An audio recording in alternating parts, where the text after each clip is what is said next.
Hello everyone, today we're looking at one of these. No, I'm just kidding with you. I found this in storage. I don't actually know what happened to it. Obviously the cord got snipped, so I'm not too sure why that is. I own a few of these Bosch transportables. This is out of one of these, and this weighs quite a bit. You can see how much dust has been gathering in storage. I will do a video about this particular phone at a later stage. I do have a charger for it. I just haven't found it. Like so many of my phones that are in storage, the charger got separated from the phone, and I don't know where it's gone. But incidentally, if y'all got a cable that charges this bad boy up and you want to sell it, or give me the pinouts at least, drop me a comment. Real appreciated if y'all can give me that info. Might be able to get some guy to build me one. But anyway, today we are actually looking at one of these. Now, I had a few requests, a few questions recently about what MicroTACs you can still use to this day. It's an ever-recurring question I get. And I always say, have a look at the videos first, then ask me some questions. And I'll point them to the right videos and obviously tell them model numbers. But I thought it was most appropriate to do an unboxing of an International 5200, which is one of many international MicroTACs that you can still use that does take a SIM card. It works on GSM 900. These phones will operate pretty much anywhere in the world with the exception of the Americas and Canada.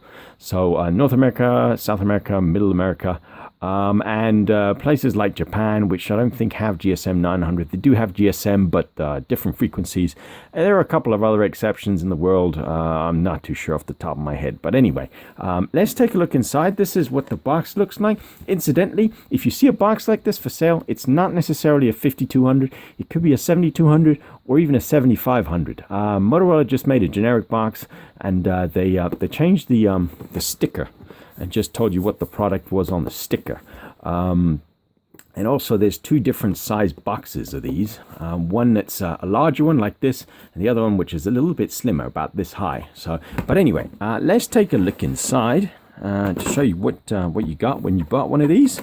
You obviously got the battery. This is, by the looks of it, the original, because it's a nickel cadmium battery. And everybody knows that I'm not a fan of these because they really don't hold their charge very well.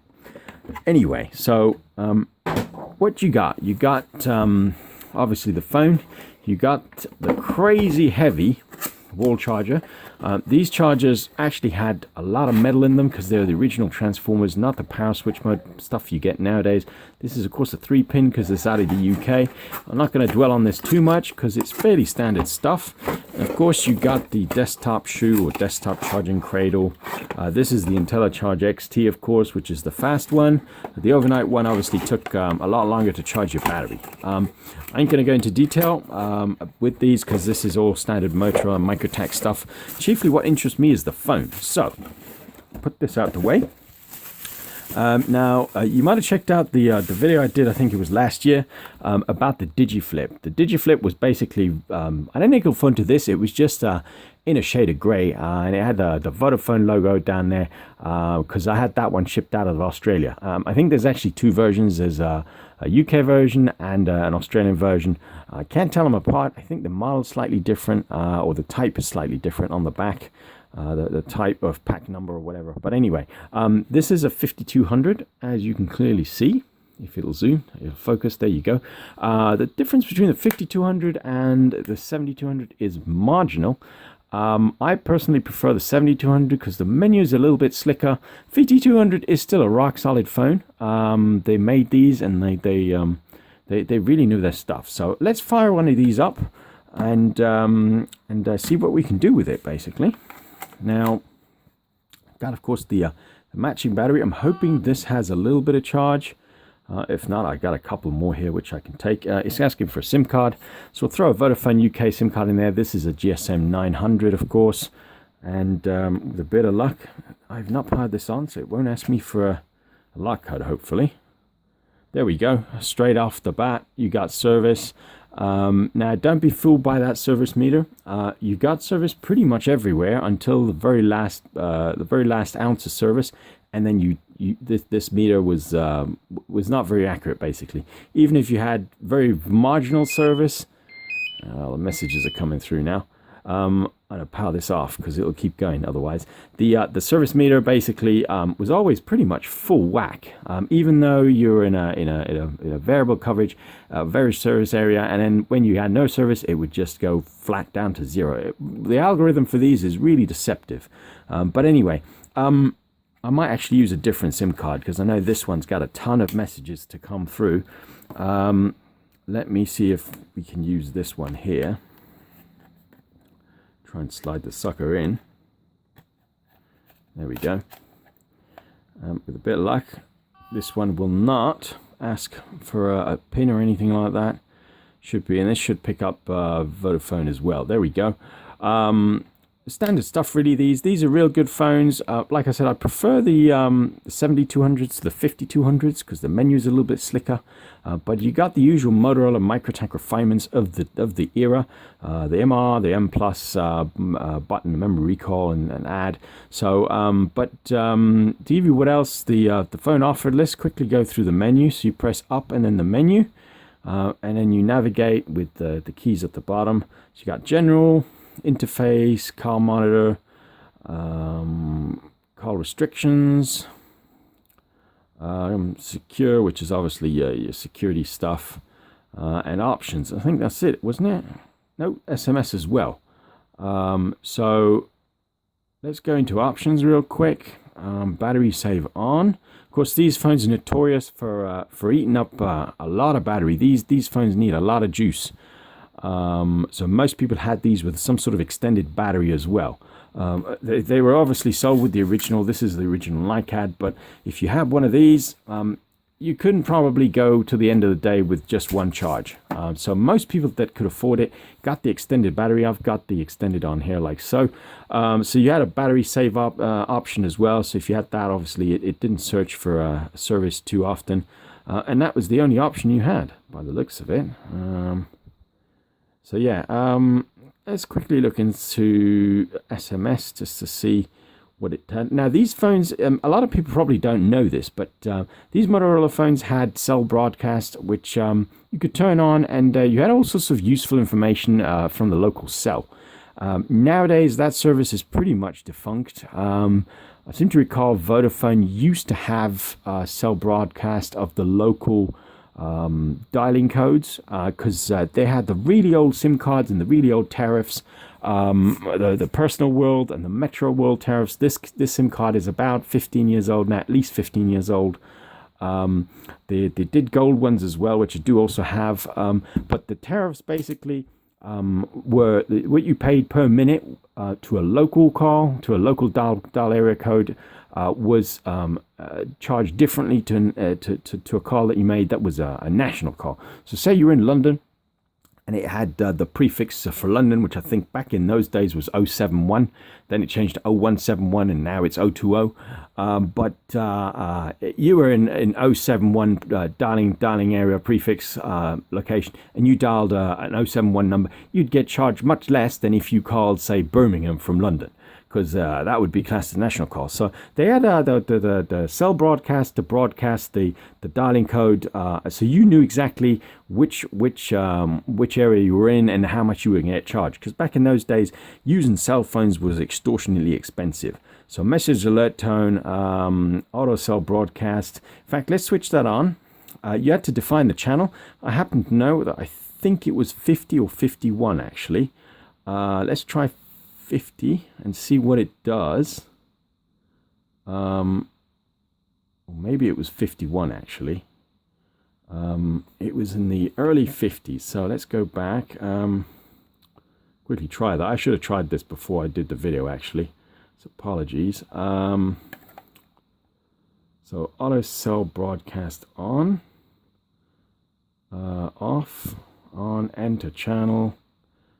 Let's try 51. Of course, they may have switched off by now. I'm not too sure. I haven't seen Vodafone cell index or cell broadcast used in a long time. So it may well be that it was on channel 51, but they don't broadcast it anymore for some reason.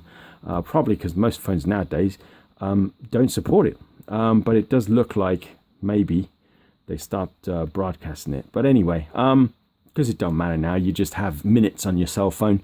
You make minutes anywhere in the UK or any country. You know, if you're in America, you make national calls. It doesn't cost any different to a local call. So, but anyway, going through the menu then real quick. You got general. Not sure what that is. Auto answer. Select service. Change provider. Change provider list, or list provider, I should say. Let's have a look and see. So this is where your preferred networks are stored. Some of y'all might not know this, but if you're with Vodafone, they got networks all over Europe, and they want you to use the Vodafones in other countries. So say you're in the UK and you're a UK Vodafone customer, they want you to use the Vodafone Germany. They want you to use the Vodafone Greece. They want you to use the Vodafone Turkey. They don't want you to go to the competition. So they program up the SIM cards with their best roaming partners, and this is a list of all of them. Now every cellular network in the world's got a prefix like this. The 222-10, that happens to be Italy, because I know 222 is Italy, and then so the first 3 digits are the country code, and then the last 2 are the cellular network, and that's how roaming basically works. And so these are listed by their code and a brief name. So that one would be Switzerland, Natal D, Belgium Proximus. Happened to use that network just last week when I was out in Belgium. Luxembourg, I happen to know that because I've used this network as well. Finland, Radiolinja. So there's a whole bunch of these programmed in. I think the maximum is 32 in here, so you can have. But nowadays, of course, no phone lets you change the order of these, because the real nifty thing with the old phones is you could manually tweak these. If you're in a service area where their preferred network wasn't great, you could manually switch to program this up to make it, to force it not to use another Vodafone in wherever you were. So you could change the preferred list, and I don't think there's many GSM phones that let you do that nowadays. But anyway, I dwell. So how do we get out of here? So what else we got? Let's have a look. General interface. What is that? Ringer off. No, we want ringer on. Keypad tones on. We want them on. There we go. Notepad tones. We keep them off. Lone tones. Pin language. Always dangerous if you're changing that to some funky language I don't understand. I changed that to Suomi the other day, or a couple of weeks back. Couldn't get it back. Had to go onto Google to translate the or even Greek. So we'll leave that be, I think. How do I get out of there? So we'll select that. There we go. Safety timer. This is a timer that beeps every minute, so you know how long you're on the phone for. Because, like I said, it was quite expensive back in those days. And that was it. Ringer. I don't even know if you have choice of ringers on these. Call monitor, call restriction, secure. What's in here? Change unlock code, master reset, master clear, change security code, auto lock, and that's it. Options we've been through already. Actually, no, we haven't, have we? Let's go back, see what we get. Battery save. Oh yeah, we have. That's your only option. So, a real basic phone, but back in those days, this was state-of-the-art, believe it or not. And you know, you can still get service on these. It's got the usual pull-out antenna. This is, of course, plastic. The real antenna, if I can get it off, there we go, is that little golden coil. And to prove it to you, here's what I'm going to do. I'm going to try. We're in full service right now, as you can clearly see. I'm going to try and take that little coil off and show you that, but we're such there you go, it's going down. You see how long that takes to go down, because it's only just realized the antenna has, there we go, no service. So this is the antenna, folks. This is just the antenna. That little coil just there. I'm going to try and zoom this, try and get this to focus. Will it focus? I'm not sure it will, actually. Ah, come on. There we go. Just about. Come on. Will this focus? There we go. So that little golden coil in this bit of plastic, that is your antenna. You saw it here first. I'm going to put this back, and you should see the service. There's a couple of holes just there, as you can clearly see. Get that just right, and hopefully this will pick up service again. Now, I got to get this just right, because that little wire is a real pig to get back in. But at least y'all have seen it here first. I'm going to struggle to get this back in, which is really annoying now. Let me try and get this in like so, and then guide this guy back in like this, because there's a couple of little hooks you got to get in place as well. No, maybe not. I don't want to damage this as well, because this is a real nice condition MicroTAC. So I'm going to try. There we go. So let's see if, there we go, straight away it's picked up service. So that's kind of proof that that little coil is the antenna. In fact, I'm going to take that off and see if I can actually force this bit of plastic out. Maybe not actually. Just to prove that actually this is just a bit of plastic, and this coil is the actual antenna. But I don't want to damage it. Maybe I'll do this. I'll try and do this on an older phone that's not in very good condition, just to show you what I mean. But it's got no service now. The moment we pop the sucker back in, if I can get the sucker back in, that is. It's a real pig, this, as you can clearly see. There we go. Now that should pick up service pretty much instantly, like it just did. There we go, full service. So yeah, everybody that used to own one of these back in the day, including yours truly, myself, got duped into thinking that pulling out the antenna gave you a better service. Now how about that for a Christmas present?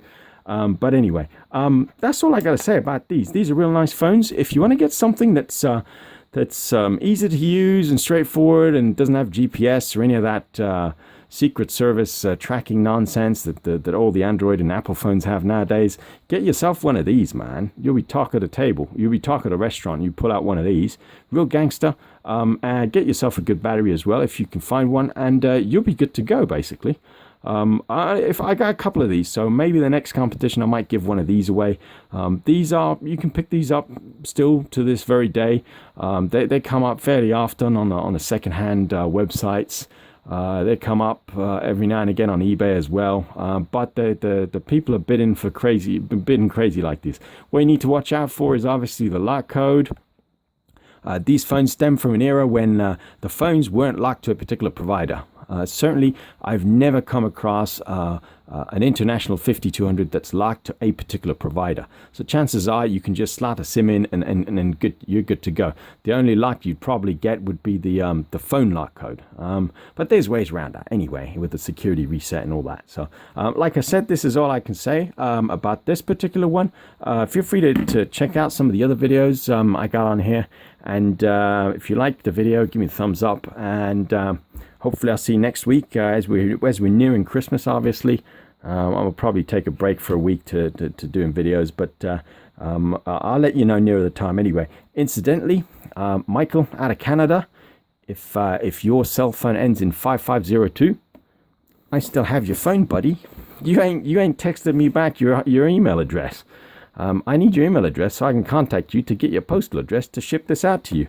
The MR601, obviously I shipped that last weekend, and that's on its way to Mola in Estonia. But this one, Michael, you need to claim this, because if you don't claim it, I might actually decide to re-competition this handset, because I texted you back on the number you texted in for the competition, and it's saying that it's not being delivered, the SMS message. So get in touch, buddy. Get in touch, because this is your phone, and I want you to have it. I kind of wanted to ship it out so you get it in time for Christmas. I'm not too sure that's going to happen, given I'm in the UK and it's got to go all the way to Canada. But drop me a text. Let me know what's the score. Let me know what the score is, so we can get you hooked up and sorted out and taken care of. Anyway, like I said, thanks for watching, and don't forget to subscribe if you haven't done so already.